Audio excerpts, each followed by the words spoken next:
Hi, how are you this morning? Well, it's getting older a bit everywhere in France. But hey, we have to stay positive. So, we're going to talk about fitness. We're going to talk about weight training. We're going to talk about health.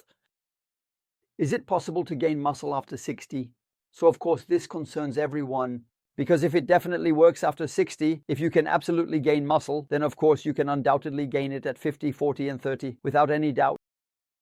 So, why am I making this video? Simply because right now I'm coaching a lot of people and they tell me anyway, it's hopeless. I'm over 45, 50 years old. It's not at my age that I'm going to start. It's not possible to change your body. So that's false.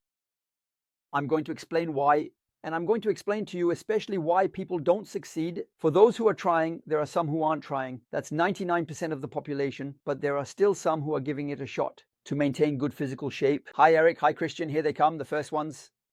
So first, let's set the rules. Indeed, let's be honest, it's much harder to gain muscle at 60 than at 20. Obviously, we won't kid ourselves. Or even more, I can tell you about it since I'm over 61 compared to when I was 20.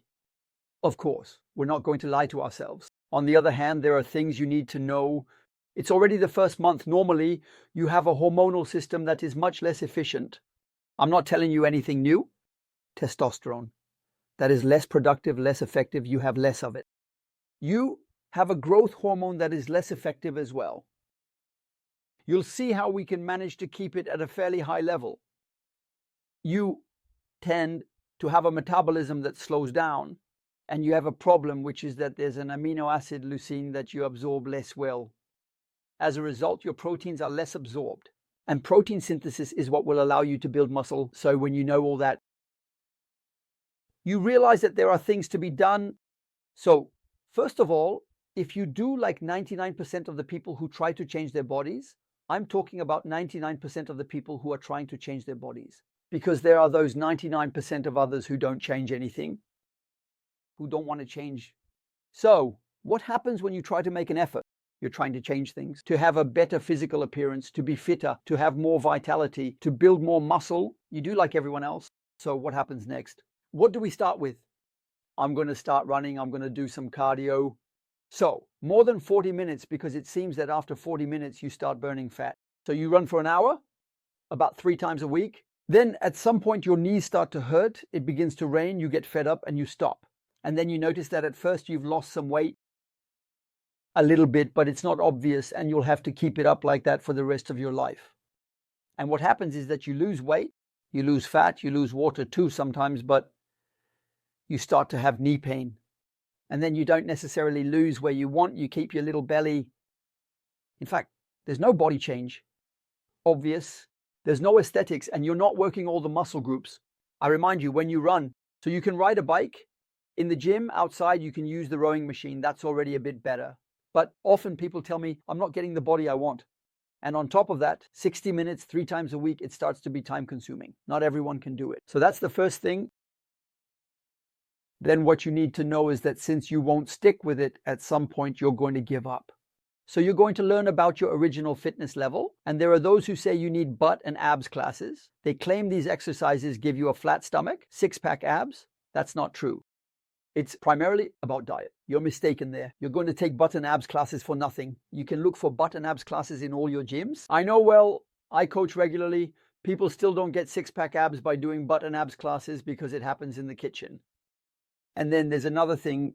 It's that often as you get older, it may be because either you're starting to approach retirement, either you don't have wonderful living conditions. So you stress, so you produce cortisol. And when you produce cortisol, what happens? Your testosterone drops. When you're a man and when you're a woman, it's the estrogen levels that get destabilized. Producing cortisol, men often experience a drop in testosterone. And for women, what happens is they retain water, beyond the fact that you don't feel well. So you see that all of this combined, that's what 99% of people do.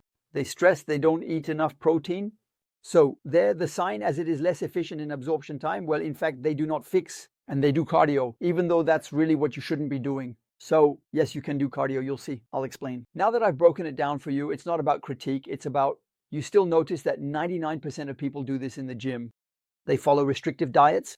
They cut out lipids, fat, when they actually need to keep it. I'm going to explain why. They train with cardio in the butt and abs classes and they don't get the body they want. So what do you need to do? First of all, yes, you absorb less protein. Since you absorb less protein, what you need to do is increase your intake of good proteins. You don't have to eat a kilo of meat every day. You've got eggs, you've got fish, you've got plant-based proteins.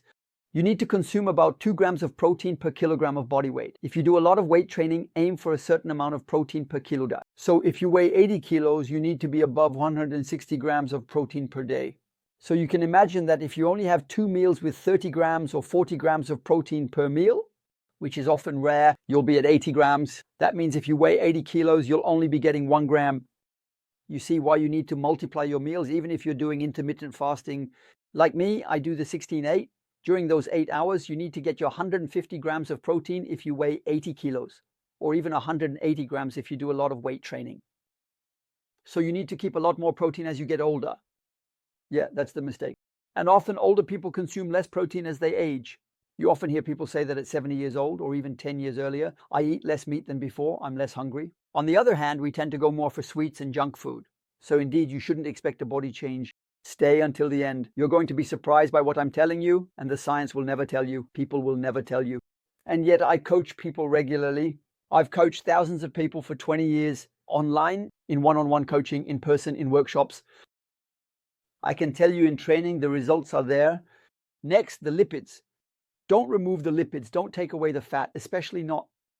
Just keep good fats.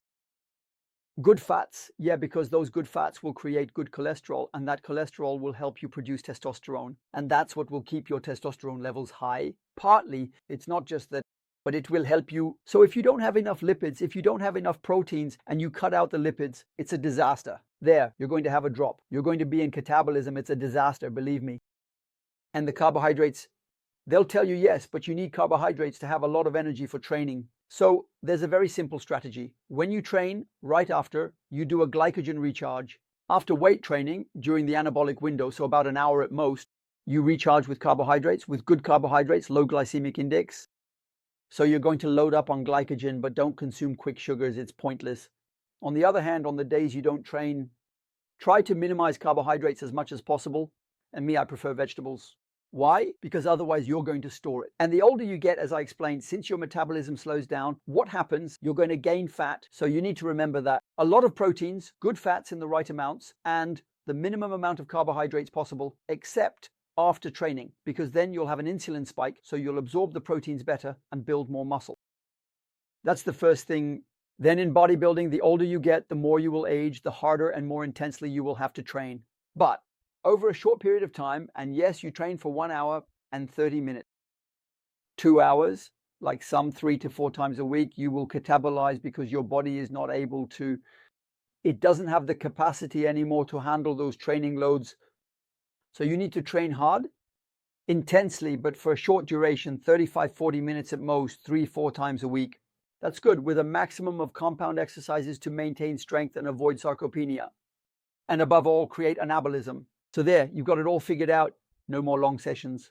Cardio, well, you can do it. You can practice walking. That's what I do. Fast walking, but avoid running. First of all, it wrecks your knees. And because you're getting older, yeah, the machine starts to wear out. And if you run for 1 to 1.5 hours, you're going to catabolize. So if you're doing cardio, either you do 2 1-hour walks. Fast walking, it's going to be good for your cardio. And if you want to lose a bit of fat, it speeds up the process. You can do a HIIT session, no more than 20 minutes, okay? And there, you're not going to catabolize again because it's very short. 15 to 20 minutes is perfect on a bike. You can do intervals, then you can switch to the rowing machine. As long as it's HIIT, Tabata method, it's up to you. Now regarding hormones. So what you absolutely have to do is practice cardiac coherence. Quite simply because cardiac coherence is what will lower you. Your cortisol, which will limit your stress and in turn promote your anabolism.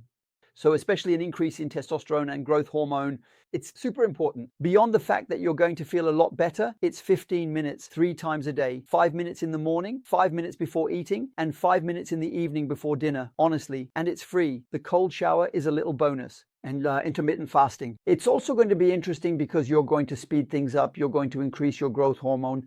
So with the 16-8 method, you don't eat for 16 hours. You drink coffee, tea, and water. No sugar, of course. Coffee and tea, and for 8 hours you eat. I have 4 meals over 8 hours. I eat at 12, 3, 6, and 8 p.m. So that's the first thing. Next, very important, very, very important, really. Very, very important. It's sleep, because it's going to boost your growth hormone.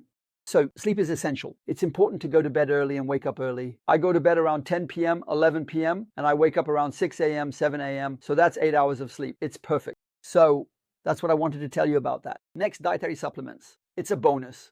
Dietary supplements, supplementation, it's not mandatory, but you should know that often we are deficient in vitamin D. Vitamin D, it's going to help you with testosterone if you're a man. For a woman, it's important too. You have testosterone. Omega-3s take zinc, magnesium, and multivitamins. There you go. That's the basics.